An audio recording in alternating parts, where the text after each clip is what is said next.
Voilà. Alors, je sais pas, maintenant, si vous avez... on a encore un peu de temps, donc si vous avez des questions... Comment tu t'appelles? Stéphane. Stéphane d'abord. C'est ça la question? D'accord, oui. Alors, si j'ai bien compris, le temps que les logiciels soient créés, mettons dans 3 mois, soyons optimistes, les logiciels sont fin prêts. Admettons, oui. X milliers d'Européens décident d'utiliser ce logiciel en donnant un nom à cette monnaie, quelle qu'il soit, oui, c'est ça. et d'utiliser dès à présent. Oui. Ils touchent dans cette monnaie un revenu de base. C'est ça. Et peuvent échanger entre eux avec cette monnaie. Exactement. Et elle va prendre de la valeur au fur et à mesure que plus de gens vont l'utiliser. Exactement. Et que plus d'échanges seront faits avec. Comme le Bitcoin. Et à terme, imaginons, c'est le monde parfait, donc dans 10 ans, l'euro ne vaut plus rien parce que tout le monde utilise cette nouvelle monnaie. Le revenu de base qui est touché avec permet d'assurer une subsistance. Admettons quelqu'un qui veuille être oisif, est-ce qu'avec cette monnaie, il arrive à se payer son oisiveté ou pas? Excellente question à laquelle je vais apporter une excellente réponse. La notion de suffisance, c'est pas relativiste. Imaginons 2 îles. À expérience de pensée. Nous avons 2 îles. Avec le même nombre d'hommes dessus, les mêmes conditions climatiques, etc. Tout est semblable. 2. Les 2 ont une monnaie libre. Pareil, tout pareil. Sur une île, pour des raisons qui les concernent, ces hommes-là ont décidé de travailler, créer des valeurs économiques. Et ils se les échangent avec cette monnaie libre. Sur l'autre île, ils ont décidé de ne pas travailler, ils ne sont pas d'accord entre eux, ils se gueulent dessus, ce que vous voulez, mais pour une raison X ou Y, ils ont décidé à cause du péché originel, Ève n'a pas montré la pomme ou je ne sais pas quoi, de ne pas travailler, de ne pas créer de valeur économique. À ton avis, dès que les conditions soient les mêmes, exactement, qu'est-ce qui va se passer entre les 2 îles? Est-ce qu'il y en a un où le revenu de base sera suffisant et pas l'autre? Donc ne pas confondre la monnaie et les valeurs. Ne pas confondre, comme on l'a expliqué tout à l'heure, la monnaie et la valeur économique. Ce sont 2 choses différentes. Alors, un des problèmes, d'ailleurs, des approches pré-relativistes, dans les temps anciens, là, quand les hommes ne réfléchissaient pas trop, je plaisante, bien sûr, mais dans le terme de revenu, notamment, ou dans le terme d'argent, que j'essaie d'éviter de prononcer au maximum, il vaut mieux parler de monnaie, parce que l'argent, c'est un métal. Hein, voilà. Je ne reviendrai pas là-dessus, bon, bref. Donc, monnaie et valeur économique. Dans les termes de revenus et d'argent, dans l'ancien temps, les gens mélangeaient, croyaient qu'il y avait identification entre revenu et mesure de ce revenu. Or, la mesure dépend de la monnaie. La métrique en physique dépend de la métrique de référence que j'ai choisie. Est-ce que j'ai choisi la vitesse de la lumière ou est-ce que j'ai choisi la 10 millionième partie du quart du méridien terrestre? C'est pas du tout pareil. J'ai pas le même univers à la fin. C'est pareil pour la monnaie. Si je choisis telle ou telle monnaie, si je choisis l'or comme valeur de référence, une maison, la valeur coiffeur, pour faire référence à notre ami Étienne, la valeur je sais pas quoi, machin, j'aurai pas le même champ économique projeté. J'aurai pas les mêmes images. Et j'aurai pas les mêmes images, j'aurai pas les mêmes réflexes. J'aurai pas les mêmes réflexes, j'aurai pas la même économie. J'aurai pas le même champ. Qui plus est, les hommes sont libres. C'est pas parce que j'ai choisi moi un référentiel que j'oblige les autres à le faire. Une monnaie libre ne s'impose pas. Elle se choisit ou elle se choisit pas. Le Bitcoin, par exemple, il n'imposerait à personne. C'est pas une monnaie libre. Mais au moins, c'est une valeur économique libre. On n'est pas obligé, mais on peut. C'est plus lent, c'est plus difficile, mais ça ne s'impose pas. Bon, j'espère que j'ai répondu à ta question. Oui, tout à fait, merci. Oui. Dans ton modèle, là, j'ai cru comprendre que les prix évoluaient. Mais forcément, les prix évoluent, mais de tout ça. Ça, c'est normal. Dans ton- Les valeurs économiques, dans ton référentiel, peut-être. ça dépend ce que tu as. Les prix de quoi? Les prix en soi, ça ne veut rien dire. Les prix de quoi? Si tu me parles, par exemple, du prix d'une maison, ça vaut un certain prix aujourd'hui. Ça ne valait pas le même prix avant. Ça dépend de la quantité de monnaie, notamment. Ta maison n'aura pas le même prix si j'ai 1 million de monnaie que si j'ai 1 milliard de monnaie, dans la même zone économique, avec les mêmes hommes, etc. Ça n'aura pas non plus le même prix, ça dépend si la monnaie est dans les poches des gens ou pas. Parce que je peux avoir 1 milliard de monnaie qui est tout dans un coffre, ça ne changera pas le reste de l'économie. Ça dépend comment est répartie cette monnaie. Mais pas que. Dernièrement, en Chine, un entrepreneur a démontré qu'il pouvait fabriquer une maison avec une imprimante 3D en 2 jours. à ton avis, il va se passer quoi sur le prix des maisons? Parce que ça dépend de la monnaie. Ça dépend de G libre de X, qu'on a vu tout à l'heure. Voilà. Il peut se passer n'importe quoi. Un inventeur génial peut trouver un truc demain qui va bouleverser tout. Ça n'a pas de rapport avec la monnaie, ça. Si, quand même. Non. C'est un rapport avec l'inflation et la déflation. Dans ton modèle, c'est ni déflationniste ni inflationniste. Donc il n'y a aucune raison que les prix Si, mais si, des parce que... objets Alors, mais et non, des services évoluent. effectivement, tu as raison. La monnaie ni inflation, ça c'est juste, pour la monnaie. Mais les valeurs économiques changent, elles. Les hommes changent, ils sont remplacés par des nouveaux-nés, et ils créent des nouvelles valeurs économiques. Ils délaissent les anciennes, on fabrique plus de fiacres, et ils créent des nouvelles, on fabrique aujourd'hui des automobiles. On va peut-être délaisser les logiciels privateurs et utiliser plus les logiciels libres. Et demain, on va peut-être délaisser des valeurs qu'aujourd'hui on utilise pour des nouvelles valeurs dont on n'a pas idée encore, puisqu'elles sont en train d'être créées dans des garages par des gens qu'on ne connaît pas. Et ça va changer, ces valeurs seront plus produites, parce que les clients, les autres hommes vont choisir ces nouvelles valeurs au détriment des anciennes. Ça va changer le marché. Et oui, ça va le changer. Pas forcément le prix des choses. Mais les choses ont changé. Oui, donc Comment c'est veux-tu pas la même comparer chose, le c'est pas prix la de même choses? chose. On N'hésitez fixe pas. le prix d'une chose, on le fixe politiquement, si tu veux. Ah non, Ah non? tu crois que tu peux le faire. Bien sûr que je vais le faire. Tu peux le faire dans une certaine mesure, pendant une certaine période. Pas à long terme. C'est quoi longtemps par exemple pour... Long terme, là on parle de l'espérance de vie. On a parlé de durée de l'ordre de 40 ou 80 ans. Je suis d'accord avec toi, bien sûr, effectivement. Tu as raison aussi, une collectivité humaine peut choisir de mettre à disposition des services publics et en fixer effectivement un prix, etc. Mais in fine, si une révolution, une innovation, exemple typique, hein, j'en ai parlé tout à l'heure, le Minitel, invention étatique, fixer le prix par France Télécom, etc. Internet, terminé. Minitel, capote. Qu'est-ce qu'on peut parler dessus? Ça te va, ça? Pas de problème. Ben, ça veut dire que pendant une certaine durée, l'État a pu développer une valeur économique en fixer le prix, le Minitel, un réseau informatique, et du jour au lendemain, en 15 ans, une innovation pas du tout étatique l'a mis par terre. C'est la même utilité. Parce qu'elle Et où l'État a fixé le prix de l'Internet? Jamais. C'est pas l'État qui fixe le prix. Ah ben, tu dis on peut C'est politiquement... l'utilisateur, démocratiquement. Eh ben, oui, ben, Non, c'est pas très oui, alors démocratiquement, utilisateur, oui, mais ça s'appelle, c'est des effets de marché. Mais ça se prédit pas, ça on ne sait pas, on n'en sait rien. Quand un entrepreneur crée une nouvelle valeur, il espère que les gens vont l'adopter, mais il n'en est jamais sûr. Hein. D'accord? Une autre? Étienne, oui? Oui, Olivier. Il y a un monsieur là qui demande depuis Ah. tout à l'heure. À 80 ans, quand un individu meurt, que devient la monnaie qu'il avait accumulée? Eh bien, sans doute, elle va à ses héritiers. Elle va se... À ses héritiers. Oula. La monnaie est une valeur économique comme une Oui, autre. mais tu as une masse monétaire qui augmente en permanence. Non, on a vu qu'en relatif, tout à l'heure, il n'y en avait pas.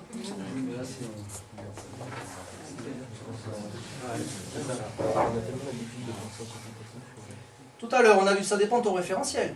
Tu es d'accord? On a vu les différents référentiels. Je ne vais pas le refaire, si. Non.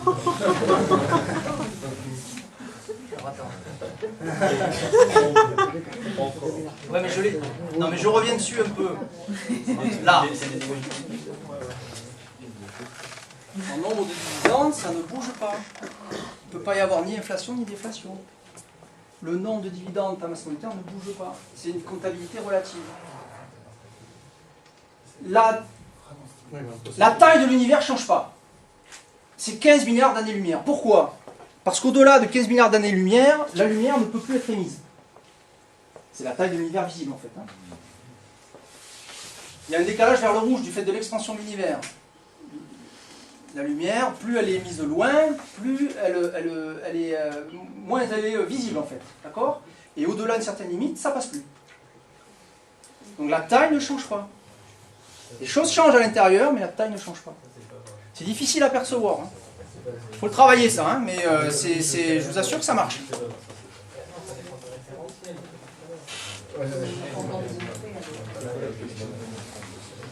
Oui, Olivier, Étienne, d'abord, après Olivier. Excusez-moi, je parle tout à l'heure. Mais avant de partir, est-ce que, si j'ai bien compris, n'importe qui peut créer et utiliser une monnaie libre? Bien sûr. Et dans ton esprit, c'est plutôt comme ça que tu la verrais naître et puis se développer par contagion. C'est pas dans mon esprit. J'ai donné tout à l'heure l'exemple du Bitcoin. Le Bitcoin, il n'est pas dans mon esprit. Oui, pardon. Ou alors j'ai un esprit très large. Mais... Il ne respecte pas la TRM. Non, non, bien sûr. Mais oui, oui. Alors, ma question c'est celle-là. Est-ce que, si en discutant entre nous, en trouvant que c'est quand même une idée géniale, que c'est une bonne idée, c'est un truc qui devrait bien marcher, est-ce que ça te paraît imaginable qu'on soit très nombreux à dire c'est ça qu'on veut, et on l'écrirait, alors je sens bien que ça ne va pas te plaire qu'un groupe décide de l'imposer aux autres, parce que ce n'est pas l'esprit du truc, mais en même temps, si on décide, imaginons pour l'instant qu'on soit dans une commune, on fait consensus, on est d'accord, il y en a quelques-uns qui ne sont pas convaincus, mais qui ne sont pas opposés, donc on y va. Dans une commune, comment est-ce qu'on l'écrirait? Est-ce que ça te paraît imaginable? Demain, on va faire un atelier constituant sur comment on institue nous-mêmes le revenu de base, comment on écrit, avec quel mot on écrit le revenu de base, ou le salaire à vie, ou le dividende universel. Est-ce que tu as une idée des mots que tu utiliserais? Et d'abord, est-ce que c'est possible dans ton esprit de mettre dans une constitution, et avec quelle marge de manœuvre tu laisses aux gens les prochains vivants de remettre en question? Mais est-ce que ça te paraît imaginable d'écrire, de fixer ça avec des mots dans une constitution, ou bien est-ce que je déconne? Et si oui, est-ce que demain matin tu es là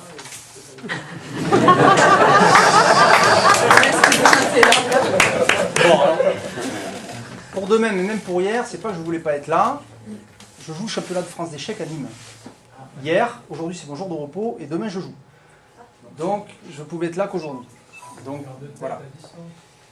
Donc c'est mon excuse, ça c'est réglé. Mais c'est pas un manque de volonté de ma part, hein. Je serais venu les 3 jours si j'avais pu.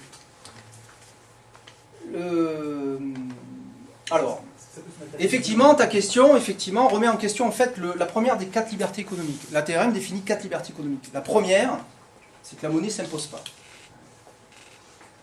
Donc effectivement, mais on pourrait questionner la Constitution devant la liberté aussi. Parce qu'effectivement, une Constitution s'impose plus ou moins.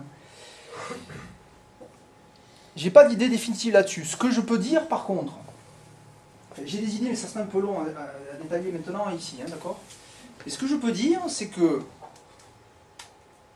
bien entendu, les gens qui vont adopter, ou les gens, pour prendre encore une fois l'exemple du Bitcoin, pour dire que je ne suis pas en train que de rêver, avant que le Bitcoin existe, j'avais beaucoup de mal à parler de tout ça. Maintenant que les gens connaissent le Bitcoin, au moins, je peux vous montrer par l'exemple réel que c'est ça qui se passe. Ils ont décidé de la développer. Il n'était pas sûr, le gars, que les autres gens allaient adopter ou pas cette monnaie. Bon, il se trouve qu'elle a été adoptée. Ça a été calculé, pas calculé, j'en sais rien, je ne sais pas. En tout cas, c'est le cas, ça marche. Bon, voilà. Et les gens l'ont adopté. Et ça, ils ont forcé personne. Et personne ne les a forcés non plus. Pour une monnaie libre, ça ne s'impose pas. On peut la choisir. Après, effectivement, on peut être 64 millions à choisir une monnaie libre. Ceci étant dit, il y a des contraintes de confiance qui font qu'il y a des tailles maximales aux communautés humaines. Il y a une chose, le Bitcoin aussi, il circule avec l'ordinateur et on peut l'échanger avec quelqu'un qui est à l'autre bout du monde. Alors qu'avec un revenu de base... le Bitcoin n'est pas libre. Il n'est pas fondé sur les hommes, donc effectivement, il a des particularités spéciales. Mais c'est pas... Depuis la TRM, il n'y a pas de problème avec le Bitcoin. Le Bitcoin est une valeur économique. C'est pas une monnaie libre. C'est une monnaie non libre, si on veut, comme l'euro. Monnaie non libre, puisque pas fondée sur un dividende. Donc c'est pas les hommes qui sont co-créateurs de la monnaie, c'est quelques hommes qui décident de valoriser les choses, c'est très différent.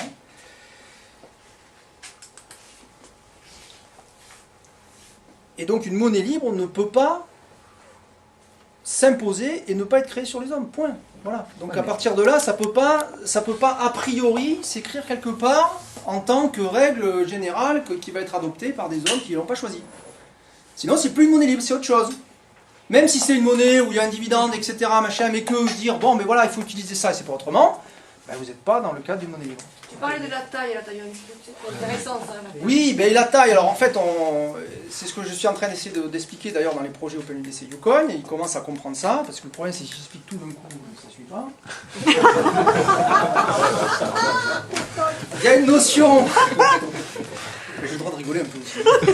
Il y a une notion de toile de confiance, et en fait les gens se reconnaissent soit directement, dans ce cas-là la confiance est maximale, je te connais donc je peux avoir confiance en toi parce que ben, je sais comment tu es, ce que tu es depuis longtemps, etc. Je sais que tu voles pas, tu tues pas, etc. Bon voilà, donc j'ai confiance en toi. Ou je peux avoir confiance en des gens qui sont des gens en qui toi tu as confiance aussi. Mais peut-être qu'à 3, ça va être plus dur. Si c'est quelqu'un qui est connu, vous voyez, donc plus je m'éloigne, plus ma confiance diminue. Je peux avoir des doutes. Ma confiance peut s'étendre, bien sûr, mais peut-être que s'il se passe des trucs, ça, elle va diminuer. Voyez-vous? Il peut y avoir des effets comme ça de contraction ou d'expansion de contraction. Donc il y a une taille maximale au-delà de laquelle ça ne marche pas. Et notamment une taille maximale qui dépend de l'espérance de vie. Vous n'avez pas le temps, en 80 ans, de connaître un nombre de personnes conséquent. Ce temps de vie limité vous limite les contacts que vous pouvez avoir aussi. Pour autant, ça n'empêche pas des communautés humaines de s'organiser en groupes, de taille où la confiance reste gardée, et ces groupes d'interagir entre eux selon des protocoles bien établis. C'est un peu ce qui se passe à l'échelle mondiale quand on voit les pays Mais vous voyez qu'il y a des pays qui s'effondrent. L'URSS s'est effondré en quelque sorte. Bon, c'est un pays un peu artificiel, parce que c'était un nom, mais vous voyez qu'il y a des tailles au bout desquelles ça commence à craquer, quoi. La fameuse tour de Babel. Tu l'évalues à combien de membres en fait? Je l'évalue pas, je ne veux pas entrer là-dedans, parce que je ne vais pas... non, mais si je dérive là, déjà, vous avez vu là, c'est compliqué. Donc on va... Hein? Je me cherche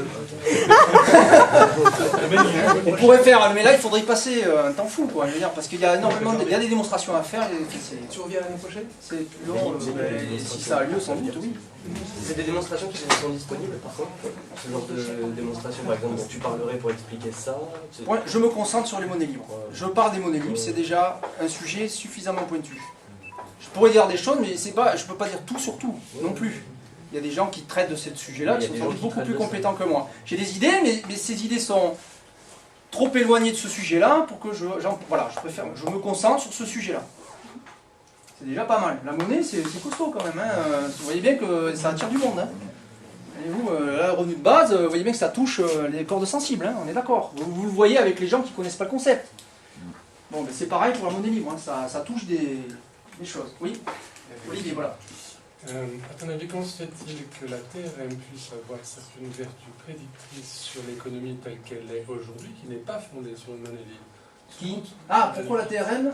Oui, justement. Alors, il y a deux façons, effectivement. Quand on a un système, Répétez la question. comment se fait-il que la TRM puisse dire des choses sur l'économie qui n'utilisent pas une monnaie libre? La TRM dit que si vous n'utilisez pas une monnaie libre pendant un certain nombre de temps, ça finit par provoquer des révolutions, des insurrections et des guerres. Parce que ça crée des différentiels. Il y a deux façons d'analyser l'action sur un système. Il y a l'action positive et l'action négative. Faire ou ne pas faire. Si j'injecte la bonne dose de sang depuis le cœur dans le corps, hein, je fais simple, hein, je ne suis pas médecin en plus et tout, donc ne me prenez pas la tête avec ça. J'essaie de prendre un exemple à peu près simple. Si j'injecte suffisamment de sang dans le corps par le cœur, que ça tourne bien, etc., le corps fonctionne à peu près bien. Si je ne le fais pas, ou que j'en injecte pas assez, je risque de tomber malade. Je risque même d'avoir besoin d'une aide sanguine extérieure, etc. Sinon je vais mourir. D'accord ? Si vous ne mettez pas la bonne dose de monnaie pendant un certain temps dans l'économie, vous finissez par créer des dépressions, ou des inflations, des désordres économiques qui vont provoquer des insurrections, des révolutions, des guerres. Le fait de ne pas appliquer une monnaie libre dans une économie finit par créer un différentiel négatif à terme. Inversement, là où la monnaie est proche d'une monnaie libre, c'est-à-dire qu'elle est à peu près injectée, elle a été à peu près injectée de façon plus ou moins homogène et uniforme dans une zone donnée pendant un temps suffisamment long, l'économie est à peu près stable. Bon, évidemment, si la monnaie n'est pas libre, elle sera moins stable que si la monnaie était libre. D'accord? Oui? Je vais poser ma question autrement, très court. À chaque fois que je t'écoute, je trouve ça extrêmement stimulant, mais c'est l'aspect relatif qui m'intéresse, plus que l'aspect libre. Est-ce que ta monnaie qui permet de calculer le bon dividende, qui va nous permettre d'être juste en respectant les générations à venir, tout ça est absolument original et stimulant. Est-ce que ça a absolument besoin que ce soit libre? Je reviens, c'est une autre façon de poser la question, c'est est-ce qu'on pourrait imposer, voyant que ça marche, et que si on le fait en respectant la relativité, et donc l'objectivité et la justice, si on le fait sans que ce soit libre, est-ce que c'est condamné? Non, mais alors, non, c'est pas. Non, mais moi je condamne rien. J'ai pas de propos. Non, non, mais Ça a pas j'ai pas de. Je prône rien. J'ai vu sur le site Stéphane Laborde prône un revenu de base par création monétaire. Je vous expliquais qu'il n'y avait pas de création monétaire. 2, je prône rien. Faites ce que vous voulez. 3, bien sûr, tu peux, à la place d'une monnaie non libre telle que l'euro, une monnaie à réserve fractionnaire, utiliser à la place une monnaie non libre à dividende universel. Est-ce que pour autant tu dois empêcher ceux qui le souhaitent de développer leur propre monnaie libre? Ça, c'est politique. Non, mais je te pose la question. À l'inverse. Est-ce que toi, tu vas empêcher ceux qui veulent une monnaie libre de la faire? Parce que moi, j'ai pas confiance dans ton truc, là. Ben oui, parce que je vous explique.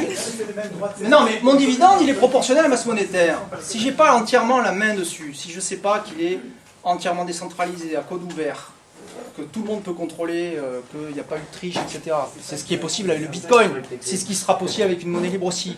Si j'ai pas tout ça, donc c'est une monnaie qui s'impose, etc., on peut créer de la monnaie cachée. Si je peux créer de la monnaie cachée, je dévalue d'autant mon dividende. C'est plus 10%, ça va être 5, voire 2. Vous avez vu ce qu'on a vu avec le revenu de base tout à l'heure. Si on regarde en proportion de la masse monétaire, il a baissé, bien qu'en quantité, il avait monté. Parce que derrière, évidemment, si vous créez 10 fois plus de monnaie, alors que vous avez dit, oh, ben, on va l'augmenter de 5%, mais on a créé 100% de plus de monnaie, votre dividende n'est plus libre. Il ne respecte plus les générations. C'est ça qu'il faut écrire. Vous comprenez? C'est ce qui va inspirer la confiance même au... Ah, mais on peut écrire que les citoyens ont le droit d'utiliser la monnaie de leur choix. C'est possible, ça. Oui, alors justement, Oui. je propose de conseiller, si on met dans une constitution, de dire il est interdit d'utiliser une monnaie non libre, par exemple. Ça voudrait dire que tu dis on n'utilise que la monnaie et pas du tout les valeurs économiques. Tu peux pas empêcher un homme de calibrer tous ses prix en lingots d'or s'il a envie de le faire. Ou troquer. Il a choisi sa monnaie. Il peut très bien utiliser la monnaie non libre, mais son esprit c'est pas une monnaie, il l'utilise pour autre chose. Et tu vas pas transformer l'esprit des gens. Je veux dire, t'es pas chez Big Brother là. Tu vois? Voilà. Maintenant, est-ce que ça empêche une collectivité humaine à la taille d'une commune ou autre chose? Parce que pourquoi penser spatial? Parce qu'une commune, une région, un État, c'est spatial. C'est déterminé par des frontières. Mais aujourd'hui, la communauté des gens qui font du logiciel libre, elle n'est pas spatiale. Hein. Elle est insinuée partout. Hein. Les mecs, ils sont partout. Ça ne les empêche pas de travailler ensemble. Ça ne les empêche pas d'avoir des règles communes ensemble, de faire des événements ensemble, que ce soit dans n'importe quel endroit du monde. De fabriquer des logiciels qu'ils vont utiliser partout où ils se trouvent. De proposer et vendre des valeurs économiques entre eux. Ils forment une communauté qui n'est pas spatiale. Ils n'ont pas écrit une constitution préalablement pour ça. Hein. Ils ont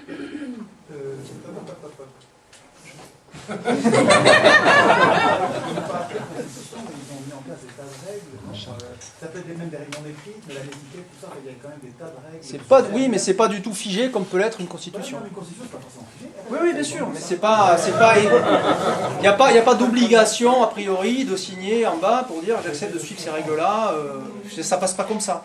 Si quelqu'un est très brillant en informatique, même si par ailleurs il est un peu pénible sur certains bords, c'est pas grave, on le prend. Et que même s'il ne respecte pas certaines règles, on va le prendre parce qu'il est très brillant et au final on y trouve notre compte. Donc ça se fait de façon beaucoup plus informelle que ça, ça change en permanence et c'est pas écrit. Ça ne veut pas dire que moi je dis pas qu'il ne faille pas qu'il y ait une constitution, je dis pas ça, hein. Je dis simplement que c'est pas la seule façon de penser les organisations. Mais je veux pas trop m'étendre là-dessus, encore une fois, parce que on s'éloigne du sujet. Et moi, je préfère me concentrer sur ce sujet-là. En tout cas, quelles que soient les autres modalités qu'on mette autour, en constitution, etc., tout ce qu'on peut penser, ça n'enlève rien à ce qui a été dit là. Rien, c'est indépendant.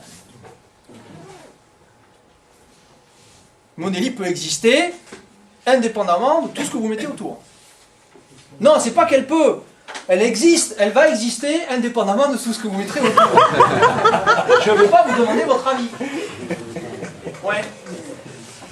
Est-ce que je pourrais remplacer le revenu de base par une monnaie locale? Non, c'est pas ça. Tu peux développer une monnaie locale qui soit une monnaie libre.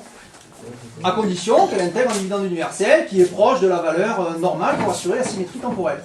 De façon à ce que les prochains utilisateurs de la monnaie locale, qui vont venir dans 10 ans, dans 20 ans, dans 30 ans, dans 40 ans, aient reçu tout le long de leur présence dans le système la même part de monnaie que les anciennes. C'est possible. Monnaie locale signifie pas monnaie non libre. On peut avoir une monnaie locale, y compris libre. Donc avec un dividende. Oui? Je comprends pas. Quoi donc? Parce qu'il y a beaucoup de choses. Hein. Les 500, imaginons à la fin de l'année 1, là. Les 500 qui sont les dividendes. Oui. Les dividendes en termes quantitatifs. Parce que le relatif, ça, ok. C'est quantitatif, Oui. les 500. Est-ce qu'il y a une instance qui va les redistribuer? Enfin, comment ça se passe, cette question de la création par l'utilisation? Alors, avec les logiciels libres, alors, c'est... Tu veux voir Internet, comment ça fonctionne? Ouais. Donc les ordinateurs sont interconnectés et en fait, il n'y a jamais de panne.